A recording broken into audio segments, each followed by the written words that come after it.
आज की हमारी दुनिया विज्ञान और विज्ञान के अद्भुत चमत्कारों से भरी पड़ी है, लेकिन क्या आप जानते हो कि आखिर ये सब मुमकिन कैसे हो पाया? वैसे तो इस दुनिया में अरबों लोग पैदा होते हैं और चले जाते हैं, लेकिन इन्हीं में से कुछ लोग ऐसे होते हैं जो हमेशा लोगों के दिलों में जिंदा रहते हैं। वे इतिहास के पन्ने में हमेशा छाए रहते हैं। यही वे लोग होते हैं जो विज्ञान के नामुमकिन काम को मुमकिन कर देते हैं। ऐसे लोग हमेशा नेचर के नियमों को समझते हुए आगे बढ़ते हैं और अपने विकास के बंद रास्तों को खोलते हैं। आज हम ऐसे ही एक महान इंसान के बारे में जानेंगे जिसने प्रकृति के नियमों को समझते हुए मानवता के विकास को आगे बढ़ाने में महत्वपूर्ण योगदान दिया और इस पूरी दुनिया का नक्शा ही बदल कर रख दिया। उस महान इंसान का नाम है निकोला टेस्ला, एक ऐसा वैज्ञानिक जिसकी खोजों ने विज्ञान जगत में खलबली मचा दी। 19वीं सदी के महान वैज्ञानिकों में शुमार निकोला टेस्ला ने अपनी पूरी जिंदगी विज्ञान को ही समर्पित कर दी। वे physicist, mechanical engineer, electrical engineer होने के साथ साथ भविष्यवादी भी थे। निकोला बचपन से ही अद्भुत प्रतिभाशाली थे। उनका दिमाग काफी तेज था। बचपन से ही उन्हें नेचर से बड़ा लगाव था और वे विज्ञान और विज्ञान के रहस्यों के बारे में सोचते रहते थे। निकोला को विज्ञान में नए नए आविष्कार करने की प्रेरणा अपनी माँ से मिलती थी, जो खाली समय में घर में कई छोटे मोटे उपकरण बनाया करती थी। निकोला बचपन से ही काफी ब्रिलियंट थे। इस बात का अंदाजा इससे लगाया जा सकता है कि स्कूली दिनों में टेस्ला मैथ्स के कठिन से कठिन सवालों को भी बिना कागज पेन के अपने दिमाग में ही सॉल्व कर लेते थे। इतना ही नहीं, वे एडवांस कैलकुलस के सवालों को भी दिमाग में ही सॉल्व करते थे, जिससे उनके टीचर्स को ये लगता था कि टेस्ला कहीं से नकल कर रहे हैं। ये वो दौर था जब स्कूली शिक्षा खत्म करने के बाद युवाओं के पास केवल दो चॉइसेज हुआ करती थी। एक तो ये कि वह पादरी बन जाएं और दूसरी कि वो सेना में भर्ती हो जाएं। लेकिन निकोला टेस्ला तो किसी और ही दुनिया के सपने देख रहे थे, एक ऐसी दुनिया जो रहस्यों से भरी थी, विज्ञान की दुनिया। बताया जाता है कि स्कूली शिक्षा खत्म करने के बाद निकोला के पिता ने उन्हें पादरी बनने को कहा, लेकिन उन्होंने इनकार कर दिया। उन्होंने अपने पिता से कहा कि वे आगे पढ़ना चाहते हैं। अपने बेटे की पढ़ाई के प्रति रुचि देखकर उन्होंने 1875 में निकोला का एडमिशन ऑस्ट्रिया के एक पॉलिटेक्निक कॉलेज में करा दिया, जहां उन्होंने 9 परीक्षाओं को पास करके प्रथम स्थान प्राप्त किया। टेस्ला को नई नई खोज करने में बहुत रुचि थी, लेकिन इसके लिए वे आर्थिक रूप से कमजोर थे। इसी बीच 1881 में उन्हें एक टेलीग्राम कंपनी में नौकरी मिल गई, जहां पर उन्होंने कम्युनिकेशन इंस्ट्रूमेंट्स में कई सुधार किए और टेलीफोन एम्पलीफायर को एक नए रूप में बनाया, लेकिन इन्हें वे पेटेंट नहीं करा पाए। बताया जाता है कि निकोला टेस्ला की याददाश्त फोटोग्राफिक थी। वे जो भी आविष्कार डिजाइन करते उसे बिना कागज पर उतारे ही पूरा कर देते थे।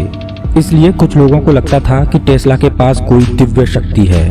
हालांकि टेस्ला अक्सर कहा करते थे कि उनका संपर्क एलियन जैसे लोगों से होता है और उन्होंने टाइम ट्रेवल भी किया है, जहां उन्होंने फ्यूचर, प्रेजेंट और पास्ट तीनों को एक साथ जिया है।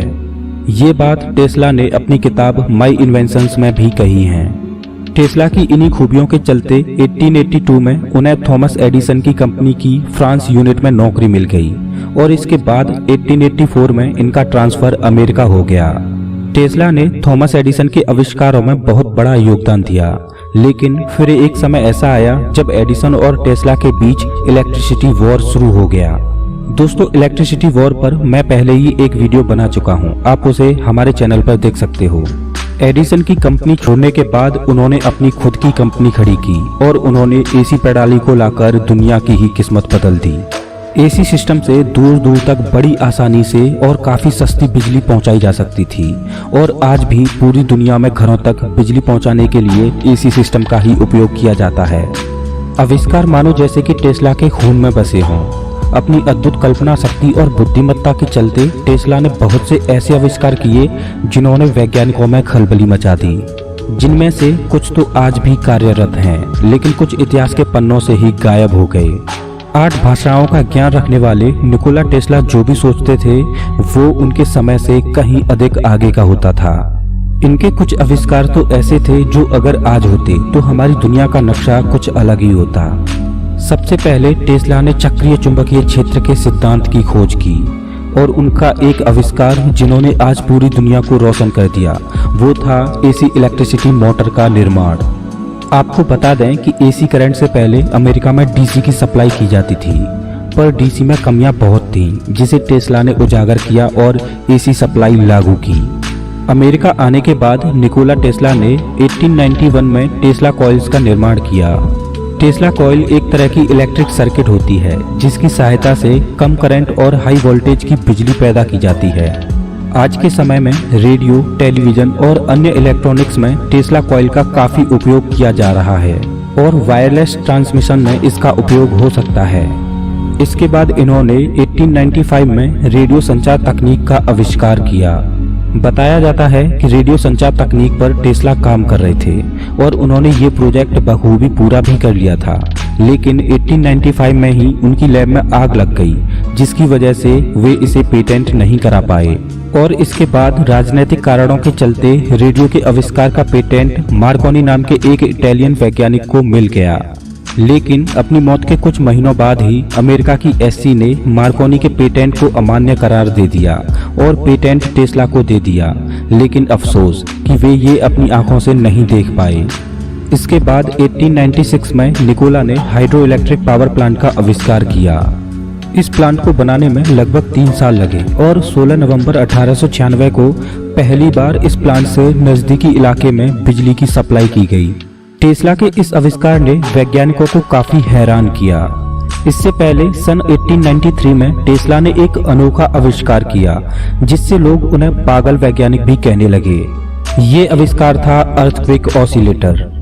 ये एक प्रकार का इलेक्ट्रिसिटी जनरेटर था जो कि हाई स्पीड से अप डाउन करता और इलेक्ट्रिसिटी जनरेट करता।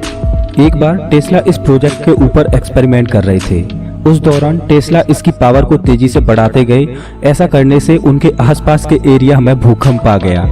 इस घटना के बाद उन्हें पता चला कि उन्होंने एक ऐसी मशीन बना दी है जो अर्थक्वेक पैदा कर सकती है।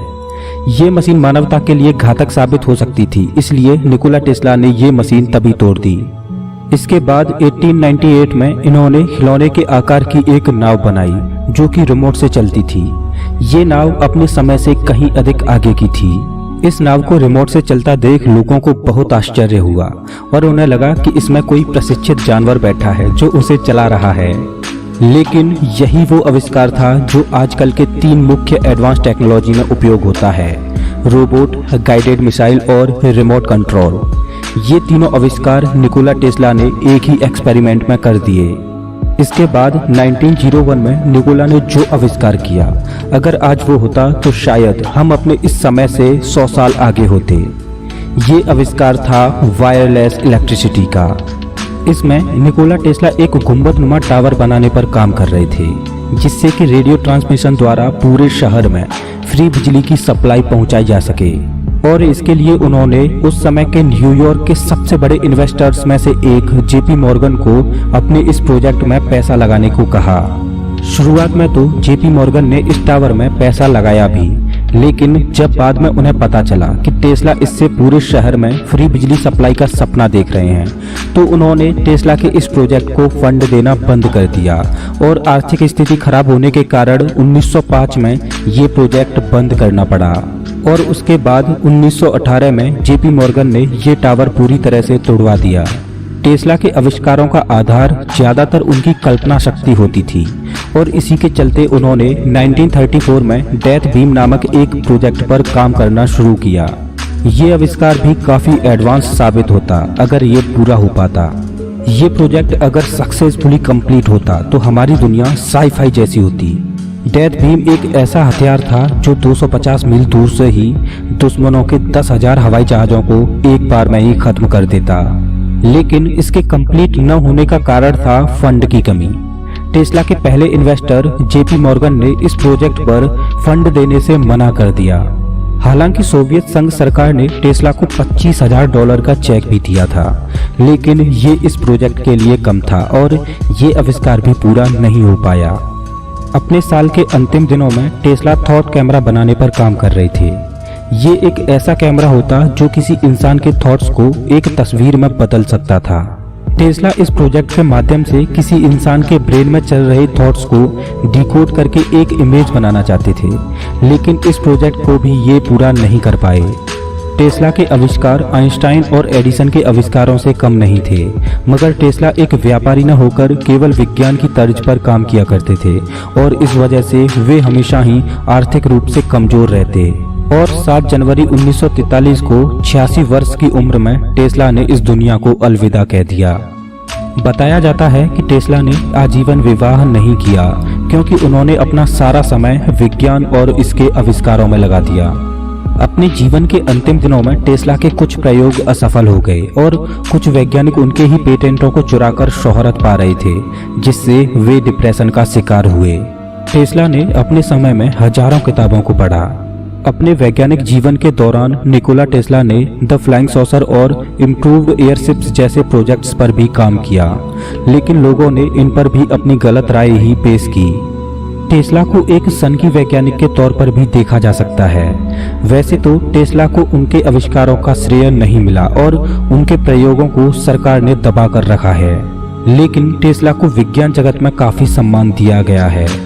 टेस्ला को उनके सम्मान में उनके 75वें जन्म दिवस पर टाइम मैगजीन ने अपने कवर पेज पर उन्हें जगह दी थी। इतना ही नहीं बल्कि चुंबकीय प्रभाव की यूनिट टेस्ला उन्हीं के सम्मान में है। टेस्ला को आज की आधुनिक दुनिया में वाईफाई का जनक माना जाता है। भले ही आज टेस्ला द्वारा किए गए आविष्कारों को उनके आविष्कार के तौर पर नहीं माना जाता हो, लेकिन टेस्ला ने जो मानवता के लिए किया है उसके लिए सदैव हम उनके रेडी रहेंगे।